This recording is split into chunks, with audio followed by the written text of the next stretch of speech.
गुवाहाटी में DGP conference में प्रधानमंत्री मोदी ने दिया स्मार्ट पुलिस का कॉन्सेप्ट। कहा, हम चाहते हैं हमारी पुलिस स्मार्ट बने।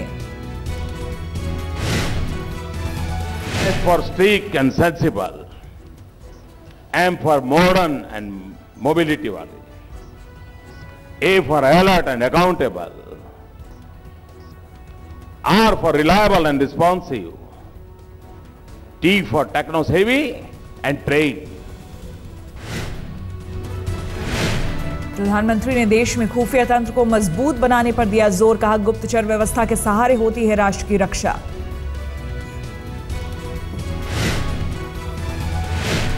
प्रधानमंत्री ने अपने भाषण में कहा, जिस राष्ट्र के पास मजबूत खुफिया तंत्र, उसे शस्त्रधारी या शस्त्र पर निर्भर रहने की आवश्यकता नहीं पड़ती।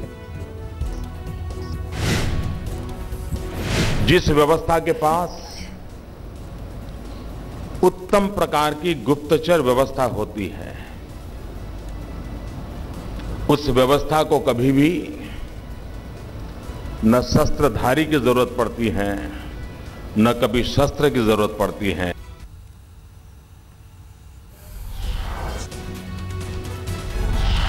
डीजीपी कॉन्फ्रेंस में प्रधानमंत्री ने शहीद पुलिसकर्मियों को किया याद। कहा, शहीदों का बलिदान व्यर्थ नहीं जाना चाहिए, उनके जीवन पर हो खिताब। साल में जब ऐसा सोवेनियर निकलेगा, उस सोवेनियर की मुख्य विषय उस वर्ष के उस राज्य के बलिदान हुए पुलिसों की जीवन गाथा ही उसमें छपेगी।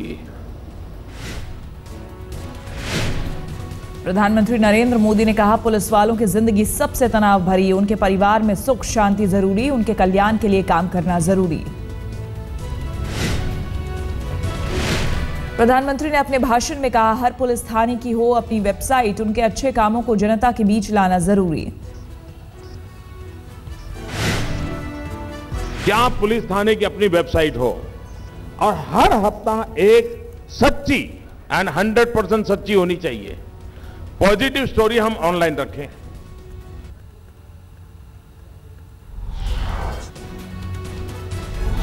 प्रधानमंत्री ने फिल्मों में पुलिस वालों की खराब छवि दिखाने पर भी जताई चिंता। कहा, हमें उनका गौरव बढ़ाना चाहिए। अगर हम समाज की रक्षा करने वाली इतनी बड़ी शक्ति का सम्मान और गौरव नहीं बढ़ाएंगे तो उनकी बुराइयां भी कम नहीं होगी।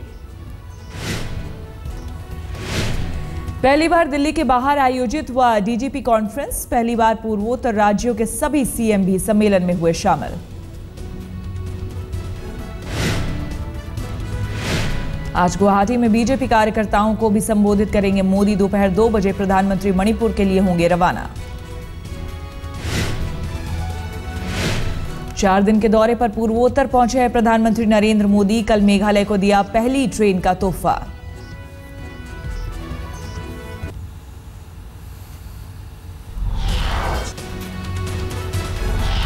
आज दोपहर 1 बजे बीजेपी अध्यक्ष अमित शाह की कोलकाता में रैली को लेकर बीजेपी ने की जमकर तैयारी।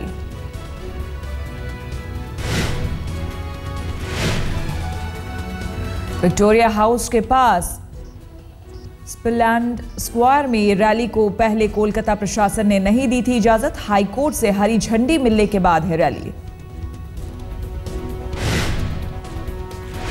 आज जम्मू कश्मीर और झारखंड में थम जाएगा दूसरे चरण के प्रचार का शोर। 2 दिसंबर को दोनों राज्यों के दूसरे चरण के लिए डाले जाएंगे वोट।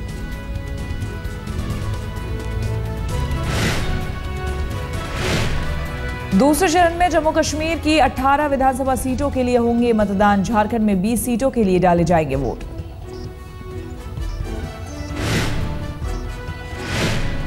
दूसरे चरण में जम्मू कश्मीर में 3 मंत्रियों समेत कई नेताओं की किस्मत दांव पर। झारखंड में भी कई दिग्गजों की किस्मत का होगा फैसला।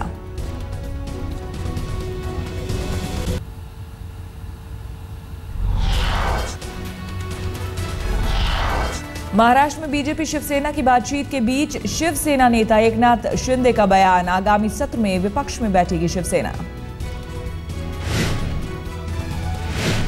मुंबई में डिनर के बाद आज दिल्ली में केजरीवाल का लंच। 20 हजारी थाली के जरिए चंदा जमा करने की होगी कोशिश।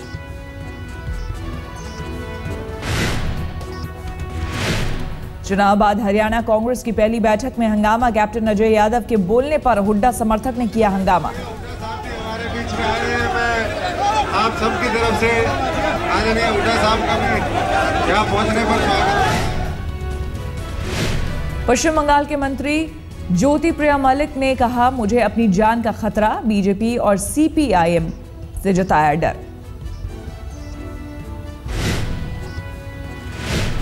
भुवनेश्वर में चिटफंड घोटाले के खिलाफ कांग्रेस का प्रदर्शन। नवीन पटनायक सरकार के खिलाफ बोला हमला।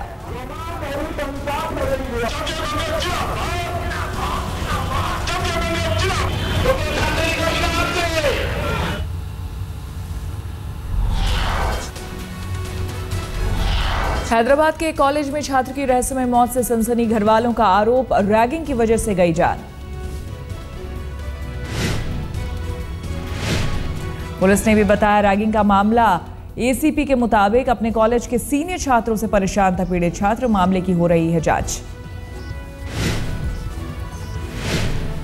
यूपी में बदमाशों के हौसले बुलंद। फर्रुखाबाद में पुलिस इंस्पेक्टर की सरेआम गोली मारकर हत्या। हत्या के आरोपी पप्पू उर्फ चंद्र प्रकाश को पकड़ने गए थे राजकुमार सिंह। बदमाशों ने देखते ही मारी गोली। 3 महीने पहले ही राजकुमार सिंह की फर्रुखाबाद में हुई थी तैनाती। पुलिस इंस्पेक्टर की हत्या से पुलिस महकमे में हड़कंप।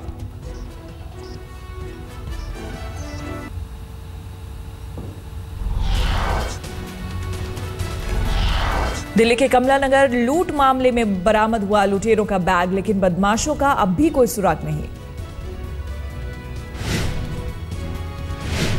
गार्ड को गोली मारकर एटीएम से 1.5 करोड़ लूट कर भागे थे बदमाश। लूट की वारदात सीसीटीवी में कैद।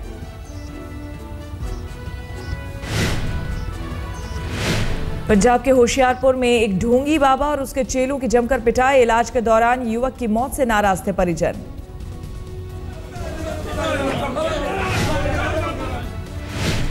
शिकायत पर आरोपी ढोंगी बाबा को पुलिस ने किया गिरफ्तार। घटना के बाद इलाके के लोगों में जमकर गुस्सा।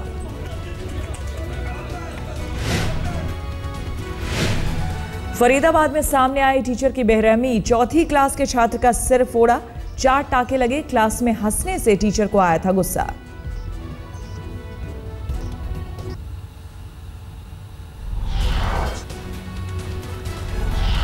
इटावा में दर्दनाक सड़क हादसा। सड़क किनारे खड़ी कार को ट्रक ने मारी टक्कर। हादसे में 8 लोगों की मौत।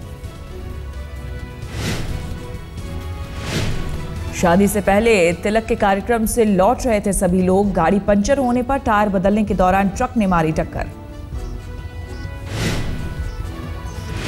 झारखंड में पुलिस को बड़ी कामयाबी। गिरिडीह में नक्सली प्लाटून कमांडर गिरफ्तार। कई धमाकों में थी तलाश।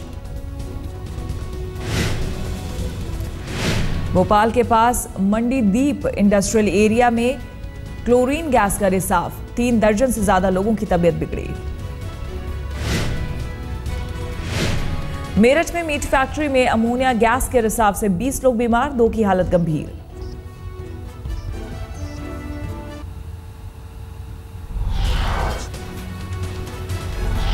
तीन दिसंबर को ऑस्ट्रेलियाई क्रिकेटर फिल ह्यूज का होगा अंतिम संस्कार। ह्यूज की दर्दनाक मौत से भारत ऑस्ट्रेलिया के बीच टाला गया पहला टेस्ट। ऑस्ट्रेलिया के कप्तान माइकल क्लार्क ने टीम की ओर से ह्यूज को दी श्रद्धांजलि। प्रेस कॉन्फ्रेंस में अपने आंसू नहीं रोक पाए क्लार्क। आज क्रिकेटर फिल ह्यूज का है जन्मदिन। ऑस्ट्रेलियाई कप्तान माइकल क्लार्क ने ट्विटर पर लिखा, हैप्पी बर्थडे ब्रदर, हम तुम्हें हमेशा प्यार करते रहेंगे। ऑस्ट्रेलिया के पूर्व कप्तान यान चैपल के मुताबिक ह्यूज की मौत के बाद ऑस्ट्रेलियाई तेज गेंदबाज भारत के खिलाफ सीरीज में शॉर्ट पिच गेंद डालने से हिचकेंगे। यान चैपल ने कहा, बाउंसर को ऑस्ट्रेलियाई आक्रमण का मेन हथियार माना था, लेकिन अब ऐसे हालात में कोई भी गेंदबाज बल्लेबाजों को हिट करना नहीं चाहेगा।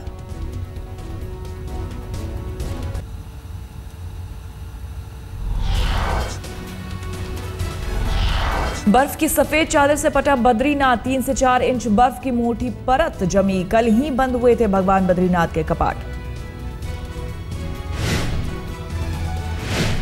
छुट्टियों का सीजन शुरू होने से पहले एथेंस में खुला क्रिसमस टाउन। सैंटा के शहर को देखने पहुंचे लोग।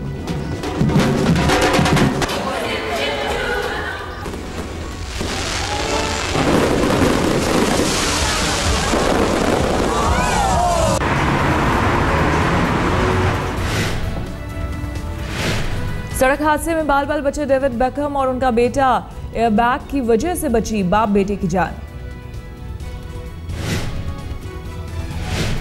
ब्राजील के मशहूर फुटबॉलर पेले की तबीयत में हो रहा है सुधार। किडनी स्टोन सर्जरी के बाद बिगड़ी थी हालत। पेले के पास केवल एक किडनी। आज इस्लामाबाद में तहरीक-ए-इंसाफ पार्टी के मुखिया इमरान खान की रैली पर आतंकी हमले की आशंका को देखते हुए कड़ी सुरक्षा।